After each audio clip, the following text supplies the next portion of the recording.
All right, guys, what is up? It is Coach James with the Game Changer. I am here with my man, Tom Russell.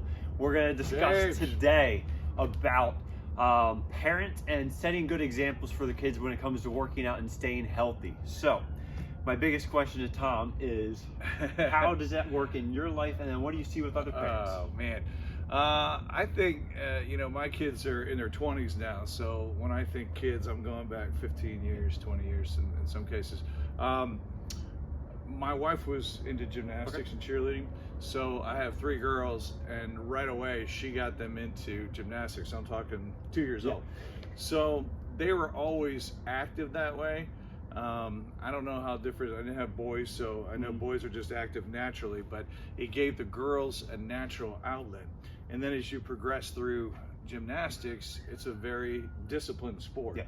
So even at a very young age, people would marvel about, they had biceps for girls, they had really strong thighs, and, and they could flip it and do all those things. So I think, I don't know if it's us, but we encourage them, but certainly gymnastics ingrained in them a love of being in shape and the discipline part too. Yeah, definitely. I know when I was younger, my parents, the first thing, like it was always kind of like go out and play on your own for me initially when I was younger at first. Then it was, hey, do you want to try soccer? You want to remove school districts? And it was, hey, you want to try soccer and just do something fun, try something, new school, new friends, try and make new friends and stuff like that. And it was just kind of a natural thing. Like I never was, you see some parents today that like they get into a sport and it's like, all right, now you have to play this sport, you can't do anything else, and you have to excel and go to the next level and all that. So your parents were pretty good about that? Yeah, like it was always up to me on what I wanted to do, so it was never anything forced, which was, I think, was great, and it was always up to myself on what I wanted to do. When I kind of look back at it now, I almost wish I had that little extra push of, hey, we want to go and take them to a place like this. Oh, I see. It was never, it wasn't like I never had like an extra like it wasn't an factor of like someone was like, hey, you're gonna go do this. It was always like, if it's something you're interested to. It was never something I even thought of. Right. So you had to be self-motivated in that regard. I'm not saying that I wasn't self-motivated, but it was just something that I didn't maybe know about. Yeah. So with my girls, it became a little bit of a tension between my wife and I, because as good as they were and as much as they loved gymnastics, I wanted them to experience other things. Maybe somebody was good at soccer. So I had my daughter try softball. She didn't like that. 2 of them tried soccer. They didn't care for that. So they gravitated naturally back to gymnastics. But I wanted to, expose them to other things. But to your point, my wife would push back and like, no, they can't miss this part. Gymnastics is almost basically a year-round sport. You had like July off. That was it. And that always bothered me because I wanted them, first, for the bodies to heal. That was important, but also to expose them to other things. Okay. Yeah. So one of the other things that you're in here with us 3 days a week working out. So one of the other things that we always say, and I think a lot of athletes today get a lot of pushback with parents, is their parents want them to go work out and things like that, but maybe their parents aren't in that maybe same kind of like lifestyle where they're working out and things like that. They're taking care of their bodies, but they expect their kids to take care of their bodies. And they look at their parents and they're like, why do I have to do all this stuff? Not a great and example. Maybe they're not setting that example of how they should be taking their bodies and things like that. Whereas you see someone like yourself, you're coming in, you're working out 3 days a week, you're taking care of your body, and other people see that and they're like, wow, Tom is doing really good, he's healthy, and he actually takes care of his body.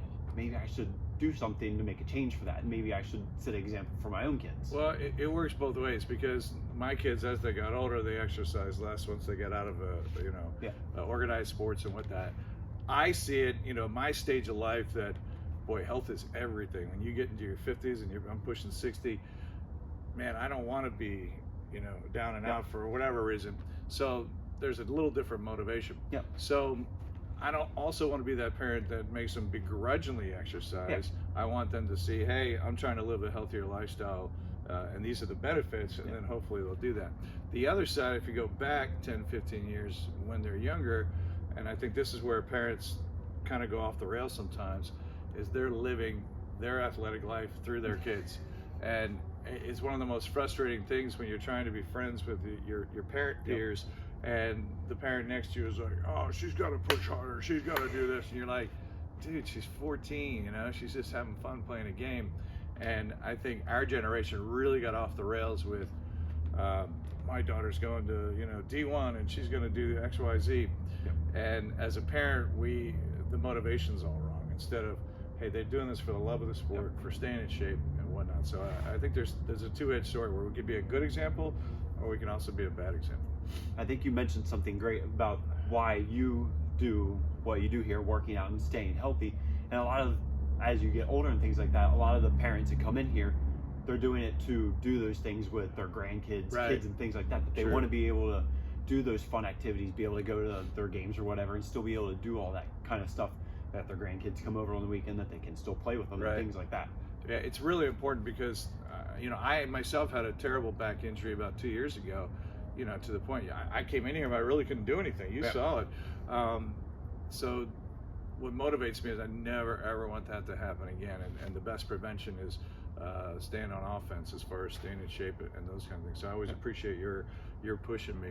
But what do you see? Do you see parents regret that they didn't stay in shape and you're having to revitalize them, or what do you see from your training standpoint? I definitely think there's a handful that you see that when they come in, or we have a couple new people that have just started and they're like, well, my son started up here and, well, I'm already here. I might as well do something. I might as well kind of do that with them. So then they see me do it, kind of like I had mentioned, where they see me working out and it's like, oh, well, if my dad's working out, then it must be good. Right. But then you also see the flip side where we'll see parents, and you see it all over the place, where their parent drops them off and then you see the parent just sit outside, in the car, outside, and you're like, why not do something? You're here, why not just come in? It doesn't have, we're not asking you to do all these crazy workouts, we're just asking you just to do something productive. And I think like it's something that's so simple that goes so much farther with your life, and just taking care of your body and just the longevity that all that you get out of it and things like that. Well, you and Dave always talk about, you know, working it as a lifestyle. You know, not everybody can do that for work or, you know, whatever reasons, but whatever you can do. And you guys always encourage this, even if it's just a brisk walk, if it's something, do that. And then that comes back to being an example to the kids. What do you find, James, with kids who have reached their peak? And I think it's really tough, because I saw my daughters go through it.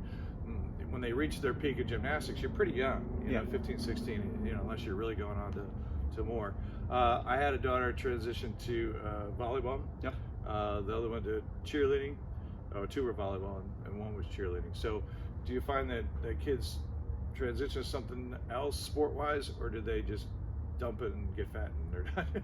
I think it depends on the person and what their actual internal motivation is. Because you see a lot of people, when they're done their sport, they either quit working out and they kind of lose themselves, and because they don't have any purpose anymore. A lot of these athletes that play at the high levels, whether it's college, and then they stop, they have no purpose anymore. Because they've been doing it since they were 6 or whatever, right? And then they don't have anything else to replace that with. Whereas what we try and here is give them that routine. Coach Bricks always says the most basic thing he says is, well, do you brush your teeth every morning? No, everyone always says, well, yeah, of course, because it's part of your routine. It's like, okay, well, you just have to make it part of your routine that, hey, I have to make it in, even if it's 45 minutes, half hour, whatever it is, just get a short workout in, just because I know that I'm still doing something productive, and that's what I have to make my goals towards. I have to change what I'm working towards. I may not be playing Division I soccer anymore, but I have to change what I'm working towards for a longer life, staying healthy, things like that. I was listening to the radio one day, and what they were talking about was those simple steps, because it's so easy in life, like, oh, I'm just too tired, I can't get here, I can't work out, I can't do these things. And the term was, do the next right thing. Like, you know, you see somebody who's gotten way off the wagon, they're letting themselves get out of shape or overweight, but man, if you just do that next right thing, even if it's a small step, it really puts you on the right track. And eventually, as you guys push, it does become routine, becomes part of your lifestyle. For me, if I miss a week of workouts or a couple days, I don't feel good. Like I get an adrenaline rush and the endorphins and all that. You know, a lot of runners talk about that. The runner's high, they need that. So whatever works for you. Because as I get older, I see people who, you know, maybe you can't run 10 miles anymore. You can't for whatever reason, but you can always do something. So do the next right thing. All right. Well, that is our today's episode. So this is, again, Coach James, and I had Tom Russell here, the game changer.